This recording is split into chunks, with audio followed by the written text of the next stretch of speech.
The cafeteria on Station Helix-9 hummed with midday chaos, a cacophony of translated voices, clicking mandibles, and the hiss of food dispensers serving dozens of galactic species. I stood near the waste recycling units, my 3 Valky eyes tracking the crowd with practiced wariness. My name is Goran Thol, maintenance technician, and after 2 cycles here, I thought nothing could surprise me. Then Kravik entered. 8 feet of purple-scaled arrogance, the Drenok trader swaggered through the cafeteria like he owned it. Being scattered from his path, he zeroed in on a corner table where a human sat alone. Engineer Rebecca Torres, small by station standards, absorbed in her datapad while eating a wrapped sandwich. Without greeting or request, Kravik reached down and snatched the food from her tray. Torres looked up slowly, very slowly. The expression on her face made my secondary heart skip a beat. "That's my sandwich," she said quietly, her voice carrying an edge that could cut hull plating. Kravik laughed, a wet, gurgling sound that rumbled from all 3 throats. "Your sandwich." He unwrapped it, examining the contents with mock curiosity. "You should be grateful I'm taking this primitive food off your hands, little human."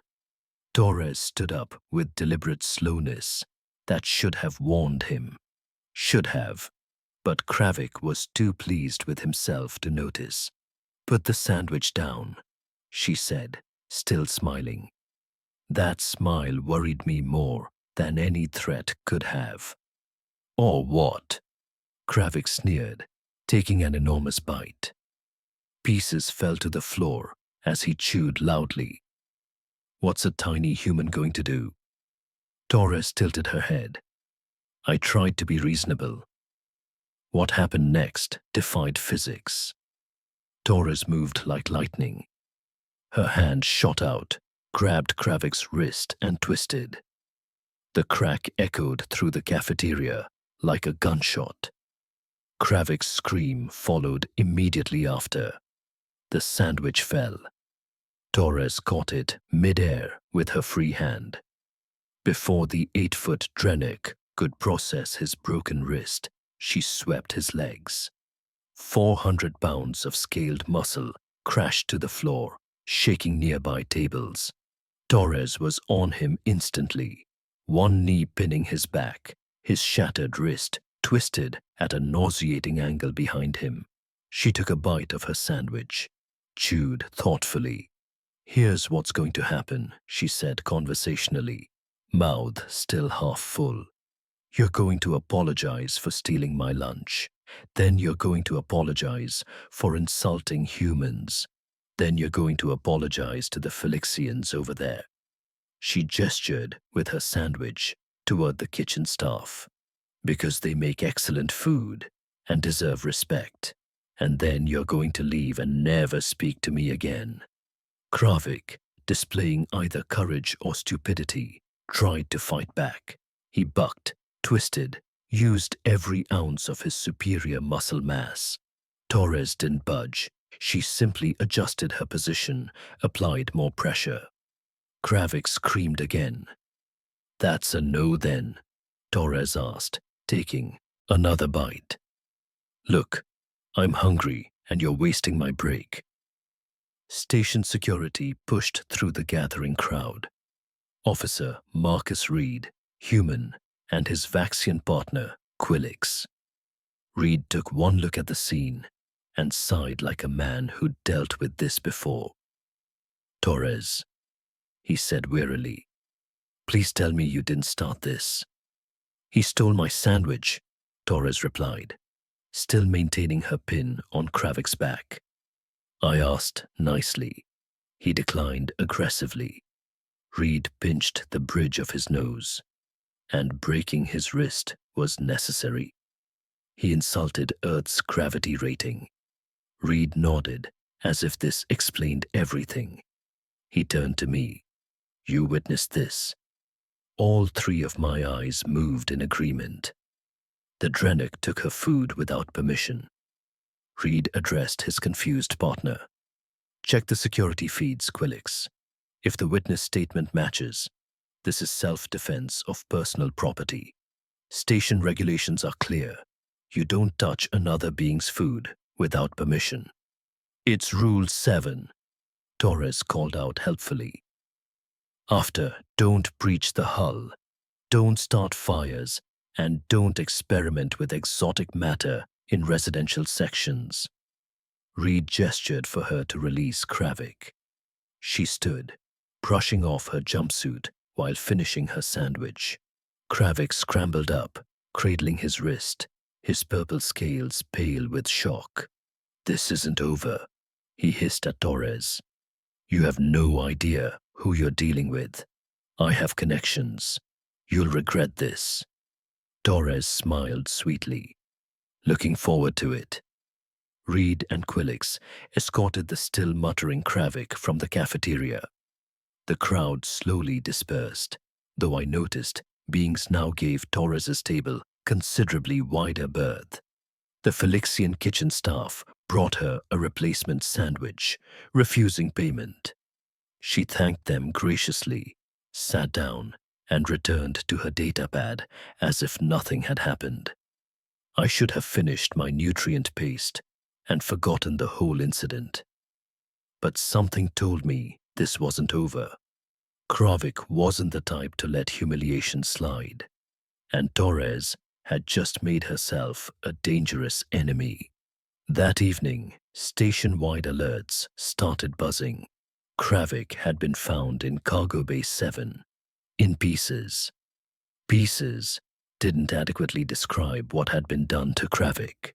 The reports filtering through the station network spoke of surgical precision, methodical dismantling, professional brutality. Someone hadn't just killed him. They'd taken him apart like a malfunctioning machine. Commander Vex, the Krillian security chief, sealed the cargo bay immediately. The entire station went into lockdown. No ships in or out until the investigation concluded. Everyone who'd had contact with Kravik that day was questioned, including Torres. I was in the maintenance bay when Reed returned with Commander Vex herself. The Krillian's chitinous armor gleamed under the lights, her translated voice sharp and precise. The human, Torres, she said. Could she have done this? I thought carefully. Torres had broken Kravik's wrist like snapping a twig. She'd pinned 400 pounds of muscle effortlessly. But what had been done in that cargo bay was something else entirely. Raw, methodical violence. She's certainly strong enough, I answered honestly. But humans are civilized, right? They have laws, ethics. Vex's mandibles clicked in what might have been amusement. Their planet eats them if they show weakness. They evolved alongside apex predators for millions of years.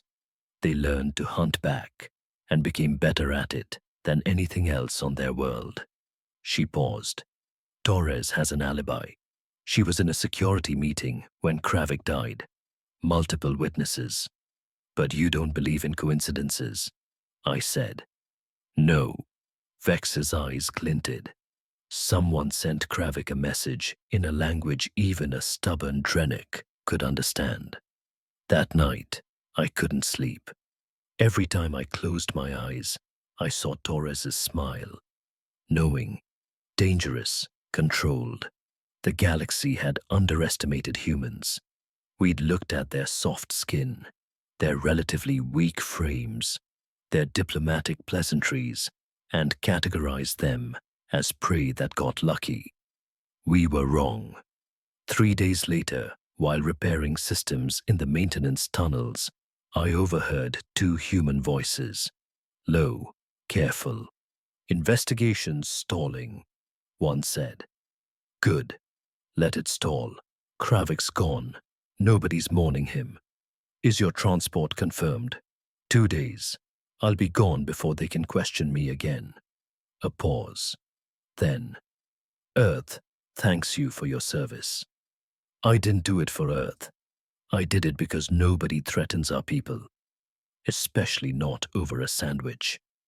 They laughed, the sound echoing like ghosts through the tunnels. I should have reported what I heard. Instead, I stayed silent, because I finally understood what humans truly were: apex predators who chose civilization.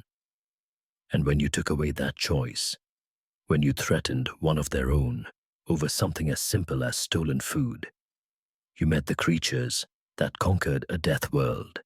The investigation closed 2 weeks later, unsolved. Torres returned to fixing atmospheric regulators, always professional, always courteous, and I learned to give humans the respect they deserved, not as newcomers to the galactic community, but as survivors who remembered how to hunt.